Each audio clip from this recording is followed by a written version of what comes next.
खड्ग घेऊनी विनाशण्या असुर ये बनून रौद्रकामिनी प्रकाशण्या तिमिर ये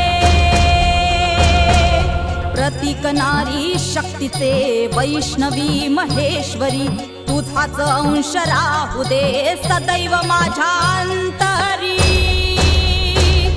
आई अंबे